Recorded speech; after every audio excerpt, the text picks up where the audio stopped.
Hello friends, इस lecture में हम लोग इरैशनल फंक्शंस का जो केस 2 है, इस तरह का केस कि इंटीग्रेंड में एक रैशनल अलजेब्राइक फंक्शन है और नीचे में क्वाड्रेटिक और साथ में root of a linear expression, इस तरह के केसेस को सॉल्व करेंगे। और हमने पिछले लेक्चर में देखा था कि इस तरह के इंटीग्रेंड को सॉल्व करने के लिए कौन सा सब्स्टिट्यूशन यूज़ करना पड़ता है।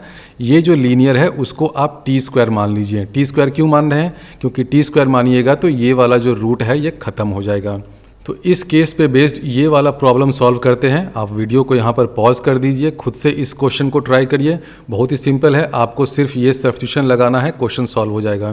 तो अब हम लोग इस क्वेश्चन को सॉल्व करते हैं। सब्स्टिट्यूशन क्या लेना पड़ेगा? x + 1 = टी स्क्वायर, यानी कि dx = हो जाएगा 2t dt। अब इंटीग्रेंड आपका x के टर्म्स में है और यहाँ से आप देख रहे हैं कि x = टी स्क्वायर - 1 है, तो पूरे इंटीग्रेंड को आप t के टर्म्स में लिखिए। t के टर्म्स में लिखिएगा तो इंटीग्रेंड हो जाएगा 2 × t² + 1 divided by t⁴ + t² + 1 dt।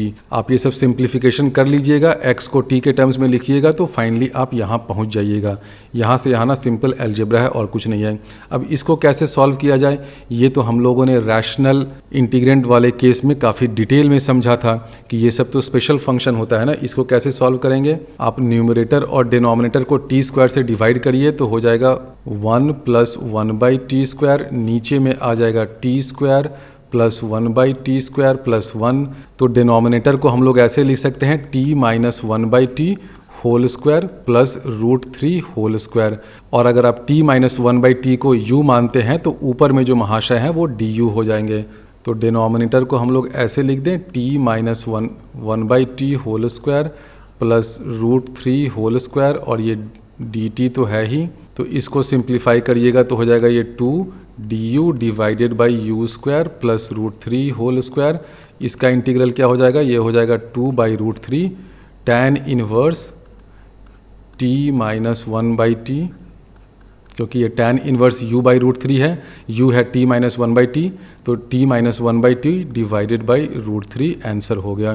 तो ये क्वेश्चन भी सिंपल था। अगर आपको एक बार आइडिया लग गया कि क्या सब्स्टिट्यूट करना है, उसके बाद सिंपल अलजेब्रा होता है कि इंटीग्रेंड को आप t के टर्म्स में चेंज करिए। एक बार आपने t के टर्म्स में चेंज कर दिया तो आप देखेंगे कि जो इंटीग्रेंड आया है वो किसी न किसी पुराने अब तक के पढ़े हुए मेथड से सॉल्व हो जाएगा। अब बहुत सारे इंटीग्रेंड होते हैं जो देखने में तो नहीं लगते हैं कि केस 2 के हैं, लेकिन केस 2 के फॉर्म में वो रिड्यूस हो सकते हैं। फॉर एग्जांपल, अगर कोई इंटीग्रेंड ऐसा है √cos थीटा है ऊपर में d theta divided by a cos² theta plus b sin theta cos theta plus कर दीजिए यहाँ पर c sin² थीटा। बहुत ही लंबा ये इंटीग्रेंड है। फिर है p cos theta plus q sin theta. तो ये इतना खूंखार सा इंटीग्रेंड है। अब इसको कैसे सॉल्व किया जाए? एग्जाम में अगर ये क्वेश्चन आ जाए तो बच्चे तो देख के ही घबरा जाएं कि ये तो बहुत ही डिफ़िकल्ट लग रहा है, लेकिन ये उतना भी डिफ़िकल्ट नहीं है। अगर आप थोड़ा सा पैटर्न देखिए तो आपको क्या दिख रहा है कि यहाँ पर cos² थीटा है, sin² थीटा है, यहाँ cos थीटा और sin थीटा है। तो ये सेकेंड डिग्री का है और ये क्या है? cos थीटा और sin थीटा में फर्स्ट डिग्री का है, यानी कि ये क्वाड्रेटिक और क्वाड्रेटिक और रूट ऑफ लीनियर एक्सप्रेशन उस टाइप में रिड्यूस हो सकता है अगर हम लोग थोड़ा सा मैनिपुलेशन करें तो ये सब आइडिया, ये सब हिंट, ये सब हंच आपको क्वेश्चन को देखने से मिलना चाहिए कि यहाँ cos² थीटा सेकेंड डिग्री का है, ये भी सेकेंड डिग्री का है, ये भी सेकेंड डिग्री का है, तो ये सब क्वाड्रेटिक हो गया। ये cos थीटा और sin थीटा सब डिग्री 1 का है, तो क्वाड्रेटिक √L मिल रहा है आपको। और ऊपर में जो √cos थीटा है हो सकता है वो किसी के डेरिवेटिव से कैंसिल आउट हो जाए। तो ये सब हिंट आपको क्वेश्चन को देखने से आना चाहिए। अब इस इंटीग्रेंड को कैसे सिंप्लीफाई किया जाए? आप न्यूमरेटर को मल्टीप्लाई करिए √sec theta into sec² theta से। तो ऑब्वियसली अगर आप न्यूमरेटर को इस चीज़ से मल्टीप्लाई कर रहे हैं तो डिनोमिनेटर को भी करना पड़ेगा। अब आप फिर कहेंगे कि ये सब कैसे मुझे आइडिया आएगा कि इससे मल्टीप्लाई करें या उससे करें? इसलिए आइडिया आना चाहिए क्योंकि देखिए, आपने ऊपर इससे मल्टीप्लाई किया तो नीचे भी उससे करो। तो क्या हो जाएगा, सेक स्क्वायर थीटा को आप फर्स्ट एक्सप्रेशन से मल्टीप्लाई करिए, क्योंकि सेक स्क्वायर थीटा को आप इससे मल्टीप्लाई करेंगे तो ये सेक स्क्वायर कॉस स्क्वायर 1 हो जाएगा, ये sine theta into cos theta sec square theta tan theta हो जाएगा, ये टैन स्क्वायर थीटा हो जाएगा। यानी कि ये वाला जो पहला एक्सप्रेशन है वो टैन थीटा में क्वाड्रेटिक हो जाएगा। तो सेक स्क्वायर थीटा को इससे मल्टीप्लाई करने से ये फ़ायदा हुआ। अब ये है root under P cos theta plus Q sine theta, इसको अगर आप रूट सेक थीटा से मल्टीप्लाई कर रहे हैं, यानी कि पूरे रूट के अंदर आप घुसा देते हैं सेक थीटा को, तो देखिए क्या होगा, ये कॉस थीटा सेक थीटा भी 1 हो गया, sine theta into sec theta tan theta हो गया। यानी कि रूट के अंदर भी आपको एक लीनियर एक्सप्रेशन आया, और वो लीनियर किस में है, टैन थीटा में लीनियर है। और ये जो महाशय है ये किस में क्वाड्रेटिक है, ये टैन स्क्वायर थीटा में क्वाड्रेटिक है। और न्यूमरेटर में क्या हुआ, ये रूट कॉस थीटा और रूट सेक थीटा कैंसिल हो गया, और ये क्या बचा, सेक स्क्वायर थीटा। तो टैन थीटा का डेरिवेटिव तो सेक स्क्वायर थीटा होता ही है। यानी कि अब इसके बाद अगर आप टैन थीटा को टी मान लें या यू मान लें तो सारा काम हो गया। तो वही मैं करता हूँ, ये सब सिंप्लीफिकेशन करिएगा तो न्यूमरेटर में हो जाएगा sec square theta D theta, बिल्कुल सही। नीचे में क्या आ जाएगा, नीचे में आ जाएगा A plus B tan theta plus C tan square theta, ये आ गया। और ये रूट अंडर क्या आ जाएगा, ये आ जाएगा P plus Q tan theta. तो देखिए हमने टैन थीटा के टर्म्स में सब कुछ लिखा। अब आप क्या करिए, अब आप tan theta is equal to x मान लीजिए। तो जैसे ही आपने tan theta is equal to x माना, sec square theta D theta क्या हो गया, ये हो गया डी एक्स। तो इंटीग्रल क्या हो जाएगा, D X divided by A plus B X plus C X square, बहुत अच्छे क्वाड्रेटिक बन गया। और ये आ गया पी प्लस क्यू एक्स। तो देखिए ये इंटीग्रेंड क्या हो गया, सेकेंड केस में रिड्यूस हो गया ना, quadratic into root of linear. अब इसको आप आसानी से इंटीग्रेट कर सकते हैं, जो मेथड हमने ऊपर केस 2 के लिए बताया उसका यूज़ करके आप इसको सॉल्व कर सकते हैं। तो ये सब मैनिपुलेशन आपके दिमाग में चलना चाहिए कि ऐसे करेंगे तो ऐसा होगा। अब हम लोग केस 3 पर बेस्ड कुछ प्रॉब्लम सॉल्व करते हैं। केस 3 में क्या होता है, एक रैशनल अलजेब्राइक फंक्शन तो रहेगा ही, डिनोमिनेटर में linear into root of quadratic रहता है। तो इस तरह के क्वेश्चंस को सॉल्व करने के लिए क्या सब्स्टिट्यूशन यूज़ करते हैं, L1 इजकल टू 1/t। और इसी केस का एक एक्सटेंशन भी होता है। वो एक्सटेंशन क्या होता है कि सब कुछ वही रहता है, ये जो लीनियर वाला चीज़ है वो रिपीटेड फैक्टर्स में आ जाते हैं, यानी कि x minus A to the power r हो गया और यहाँ पर रूट क्यू हो गया। तो इस क्वेश्चन को भी कैसे सॉल्व किया जाता है, उसमें भी सेम मेथड लगता है। आप इस चीज़ को x माइनस ए को 1/t से सब्स्टिट्यूट कर दीजिए, आपका काम हो जाएगा। तो ये हो गया केस 3। और उसका ये एक्सटेंशन होता है कि अगर ये जो लीनियर है ये लीनियर ही लेकिन रिपीट हो रहा है, यानी कि x minus A to the power r हो जाए तो भी आप ये सब्स्टिट्यूशन लगाइए, x minus A equal to 1/t, आपका काम हो जाएगा। तो अभी मैं इन्हीं 2 मेथड्स पे बेस्ड 3 प्रॉब्लम्स आपको दे रहा हूँ। आप खुद से उन प्रॉब्लम्स को ज़रूर ट्राई करिए। आप इन तीनों प्रॉब्लम को खुद से ट्राई करिए, खुद से अटेम्प्ट करने के बाद ही आप इसका सॉल्यूशन वीडियो देखिए। तो इस क्वेश्चन को सॉल्व करते हैं। इसमें क्या सब्स्टिट्यूशन लेना पड़ेगा, बहुत सिंपल है, 1 plus x is equal to 1/t करना पड़ेगा। अब 1 plus x is equal to 1/t है तो आपको x को t के टर्म्स में लिखना है, तो x इजकल टू क्या हो जाएगा, 1 माइनस 1/t। अब आप इस इंटीग्रेंड में जो x के टर्म्स में है उसको t के टर्म्स में लिखिए। तो यहाँ से देख रहे हैं कि dx क्या है, माइनस 1/t स्क्वायर है, तो लिख दो भाई माइनस 1/t स्क्वायर dt। अब ये सब को करिए, 1 प्लस एक्स को 1/t कर दीजिए, ये root under 1 minus X square है तो ये हो जाएगा 1 माइनस एक्स स्क्वायर, क्या हो जाएगा 1 माइनस 1/t होल स्क्वायर। अब इसके बाद ये सिंपल अलजेब्रा है, इसको जब सिंप्लीफाई करिएगा तो सिंप्लीफाई होकर के देखिए क्या बनेगा, सिंप्लीफाई होकर के मोस्ट प्रोबेबली ये हो जाएगा minus integral dt by root under 2t minus 1, तो इसका इंटीग्रल हो जाएगा minus root under 2t minus 1 plus c तो रहता ही है सब जगह। तो ये इस क्वेश्चन का आंसर हो गया, minus root under 2t minus 1 where t is equal to this thing 1/1 plus x। ठीक है, t की ये वैल्यू है तो इंटीग्रल की ये वैल्यू आ गई। इसी मेथड पे बेस्ड अगला प्रॉब्लम सॉल्व करते हैं। इसमें क्या सब्स्टिट्यूशन लेना पड़ेगा, ये जो लीनियर वाला एक्सप्रेशन है this is equal to 1/t करना पड़ेगा, तो कर दीजिए। तो क्या हो जाएगा 2x plus 3 is equal to 1/t, यानी कि 2dx is equal to minus 1/t square dt। अब इस पूरे इंटीग्रेंड को आप टी के टर्म्स में लिखिए, डी एक्स को लिख दीजिए -1/2t² dt। तो ये सब सब्स्टिट्यूशन करिएगा तो ये इंटीग्रेंड हो जाएगा -dt/√1 - t²। तो ये सब करिएगा तो फाइनली आप यहाँ तक पहुँच जाइएगा। और आप देख रहे होंगे कि ये जो केस 3 वाला टाइप है, इस केस 3 वाले में जो फाइनल इंटीग्रेंड आ रहा है वो इर्रेशनल ही रहता है। जनरली मैंने यही देखा है कि केस 3 में जो भी इंटीग्रेंड होता है वो सिंप्लीफाई होने के बाद भी वो इसी तरह का कुछ आ जाता है। dx/√q वाला जो इंटीग्रेंड टाइप होता है ना, जो हम लोगों ने इनिशियली इर्रेशनल फंक्शंस के इंटीग्रेशन के शुरुआत में देखा था, उसी फॉर्म में आ जाता है। लेकिन उस फॉर्म के लिए जो 3 फॉर्मूले होते हैं वो सबको अच्छे से पता है, तो आपको जनरली उन्हीं फॉर्मूले का यूज़ करके इस तरह के क्वेश्चन को सॉल्व करना होता है।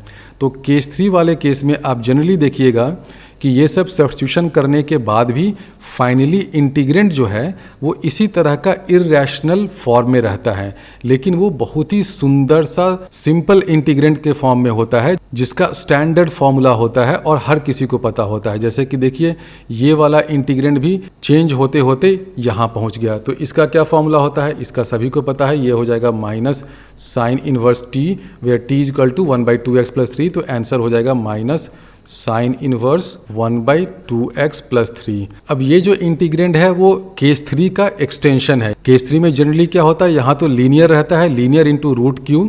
यहाँ जो मैंने लिया है वो क्या है, लीनियर तो है लेकिन वो रिपीटेड फैक्टर है, x - 3 whole cube into root quadratic है। तो इसमें भी हम लोग क्या सब्स्टिट्यूशन यूज़ करते हैं, एग्जैक्टली यही वाला सब्स्टिट्यूशन यूज़ करते हैं। इसलिए मैं इसको केस 3 के साथ ही स्टडी करता हूँ। तो सब्स्टिट्यूशन क्या लेना होगा, ये लीजिए x - 3 = 1/t, तो dx = -1/t² dt हो जाएगा। अब इस इंटीग्रेंड को t के टर्म्स में लिखिए, सिंप्लीफिकेशन करिए, तो ये जो इंटीग्रेंड है ये हो जाएगा -t² dt divided by √1 + t²। तो आप ये सब सिंप्लीफिकेशन करिएगा तो आप यहाँ तक पहुँच जाइएगा। यहाँ से यहाँ आना सिंपल अलजेब्रा है, इसलिए मैं इसको नहीं कर रहा हूँ। तो इस केस में भी आप देख रहे हैं कि ये जो इंटीग्रेंड सिंप्लीफाई होकर के हुआ उसके नीचे में डिनोमिनेटर में √q टाइप का टर्म है। लेकिन इस इंटीग्रेंड को इंटीग्रेट करना बहुत आसान है। आप देख रहे हैं कि ऊपर में t² है, तो इसको मैं ऐसे लिख दूँ 1 + t² - 1 बिल्कुल लिख सकते हैं। तो ये इंटीग्रेंड क्या हो जाएगा, माइनस तो रहेगा ही, बाहर में रहने दीजिए उसको। एक क्या हो जाएगा 1 + t² √1 + t², यानी कि ये हो जाएगा 1 + t² dt। अब इसका तो स्टैंडर्ड फॉर्मूला होता है। फिर क्या हो जाएगा माइनस इंटीग्रेंड dt/√1 + t², इसका भी फॉर्मूला होता है। तो इन दोनों को तो आप आसानी से इंटीग्रेट कर सकते हैं, दोनों के लिए तो फॉर्मूला है। तो इन दोनों इंटीग्रेंड को तो आप आसानी से सॉल्व कर सकते हैं, दोनों का स्टैंडर्ड फॉर्मूला होता है। तो आपने देखा कि अगर इस तरह का भी इंटीग्रेंड हो, linear to the power r into √q हो, तो उस केस में भी कौन सा सब्स्टिट्यूशन चलता है, ये जो लीनियर वाला टर्म है ना उसको आप 1/t से सब्स्टिट्यूट कर दीजिए, क्वेश्चन खल्लास। केस 3 पर बेस्ड एक और प्रॉब्लम सॉल्व करते हैं कि मान लीजिए इंटीग्रेंड ऐसा है dx divided by x - p into √x - p into x - q। तो ये भी क्या है, केस 3 पे ही है, क्योंकि यहाँ पे देखिए लीनियर है और रूट के अंदर क्वाड्रेटिक टर्म है। तो कौन सा सब्स्टिट्यूशन यूज़ करिएगा, सिंपल है, ये सब्स्टिट्यूशन यूज़ करिए, x - p = 1/t। अब इस तरह के क्वेश्चन के लिए आपको तरह तरह के कुछ ट्रिगोनोमेट्रिक सब्स्टिट्यूशन वगैरह टीचर्स आपको बताएंगे, तो उन सबको अलग से याद रखने की ज़रूरत नहीं है, क्योंकि अभी जब हम लोगों ने एक स्टैंडर्ड सब्स्टिट्यूशन सीख ही लिया कि इस तरह के हर क्वेश्चन के लिए लीनियर इंटू रूट क्वाड्रेटिक अगर हो तो हम लोग ये वाला सब्स्टिट्यूशन यूज़ करते हैं। तो यहाँ भी वो वाला सब्स्टिट्यूशन यूज़ करिए। तो x - p = 1/t लिखेंगे, dx = हो जाएगा -1/t² इंटू dt। तो इंटीग्रेंड ऐसा हो जाएगा -1/t² into dt। x - p है नीचे में, तो ये हो जाएगा 1/t इंटू यहाँ पे हो जाएगा √1/t into p - q + 1/t। तो इसको जब सिंप्लीफाई करिएगा, और कैसे सिंप्लीफाई करिएगा, आप इसमें से 1/t² को बाहर निकाल दीजिए, तो ये सब सिंप्लीफाई होकर के हो जाएगा -dt divided by √1 + p - q into t। तो इसको जब इंटीग्रेट करिएगा तो ये बहुत आसान है, ये हो जाएगा 2/q - p, फाइनली इंटीग्रेट करने पे ये आ जाएगा, into √x - q/x - p। Last में जब हम लोग टी की वैल्यू सब्स्टिट्यूट कर देंगे तो फाइनली यहाँ पर पहुँच जाएंगे, क्योंकि इसको तो अब इंटीग्रेट करना बहुत सिंपल है ना। ये 1 + p - q इंटू टी के फॉर्म में आ गया, तो इसको तो आप आसानी से इंटीग्रेट कर सकते हैं। मान लीजिए कि इस पूरे को 1 + p - q इंटू टी को अगर u मान लेते हैं तो इंटीग्रल क्या हो जाएगा, माइनस रहेगा ही, नीचे में यहाँ पर आ जाएगा p - q, ऊपर में आ जाएगा du और ये हो जाएगा √u। तो इसको इंटीग्रेट करिएगा तो हो जाएगा 2 टाइम्स √u। तो वही चीज़ हमने यहाँ पर लिखा, फिर t को चेंज कर दिया x के टर्म्स में, तो फाइनली ये आंसर आ गया। अब हम लोग कुछ इंटीग्रेंड वैसे देखेंगे जो देखने से तो नहीं लगते हैं कि वो केस 3 के हैं, लेकिन जिनमें थोड़ा सा मैनिपुलेशन करके आप उनको केस 3 का बना सकते हैं। सबसे सिंपल इंटीग्रेंड ये है sin theta into D theta divided by a cos theta plus b into √p cos square theta plus q cos theta plus r। तो ये देखिए, ये तो बिल्कुल देखने से ही आपको लग रहा होगा कि केस 2 में चेंज हो जाएगा। कैसे चेंज होगा, आप सीधे लीजिए ना, cos थीटा = x, तो क्या हो जाएगा minus sin theta D theta = dx हो गया, यानी कि ऊपर में क्या मिल गया आपको, माइनस dx, और नीचे में क्या मिला, ये हो जाएगा ax + b, यानी कि लीनियर हो गया। और यहाँ पर क्या आ जाएगा, ये हो गया px² plus qx plus r। तो ये हो गया लीनियर, ये हो गया क्वाड्रेटिक, ऊपर में dx, यानी कि ये हो गया केस 3। तो इस एक्सप्रेशन को, इस इंटीग्रेंड को केस 3 में चेंज करना तो बहुत सिंपल था। इसको देखने से ही लग रहा था कि ये केस 3 में चेंज हो जाएगा, क्योंकि यहाँ पर देखिए ये लीनियर है, अंदर में क्वाड्रेटिक है, और ये cos थीटा में लीनियर है, और cos थीटा का डिफरेंशियल कोएफिशिएंट ऊपर में आपका इंतजार कर रहा है, सिर्फ एक माइनस की कमी है। तो ये वाला इंटीग्रेंड तो बहुत आसान था। अब दूसरा इंटीग्रेंड देखते हैं जो इतना आसान तो नहीं है। मान लीजिए कि इंटीग्रेंड ऐसा है D theta divided by a cos theta plus b sin theta into √p cos square theta plus q sin theta cos theta plus r sin square theta. तो ये लंबा सा खूंखार सा इंटीग्रेंड है।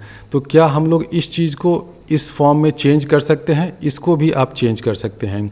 आप ऊपर और नीचे सेक स्क्वायर थीटा से मल्टीप्लाई कर दीजिए। अब आप कहेंगे कि ये सब कहाँ से आपको आइडिया आता है? बहुत सिंपल है, आपको देखने से ही लग रहा है कि अगर मैं इसको सेक थीटा से मल्टीप्लाई करूं तो ये वाला टर्म कुछ टैन थीटा में बन जाएगा, और इसको भी सेक थीटा से मल्टीप्लाई करना, यानी कि रूट के अंदर गया सेक स्क्वायर थीटा, तो सेक स्क्वायर थीटा से अगर इसको मल्टीप्लाई करेंगे तो ये टैन थीटा में क्वाड्रेटिक बन जाएगा। अब टैन थीटा में ये क्वाड्रेटिक बना, और ऊपर में sec square theta D theta है ही, यानी कि ऊपर में टैन थीटा का डिफरेंशियल कोएफिशिएंट आपका इंतजार कर रहा है। तो हम लोग वही करते हैं, ऊपर में मल्टीप्लाई करते हैं सेक स्क्वायर थीटा से, इस फर्स्ट ब्रैकेट को भी करते हैं सेक थीटा से मल्टीप्लाई, और इसको भी मल्टीप्लाई करते हैं सेक थीटा से, तो रूट के अंदर क्या जाएगा, सेक स्क्वायर थीटा। तो ये सब मल्टीप्लाई करने के बाद क्या हो जाएगा, ऊपर में आ जाएगा sec square theta D theta, नीचे में क्या आ जाएगा a plus B tan theta, बहुत अच्छे। फिर रूट के अंदर क्या आ जाएगा p plus Q tan theta plus r tan square theta.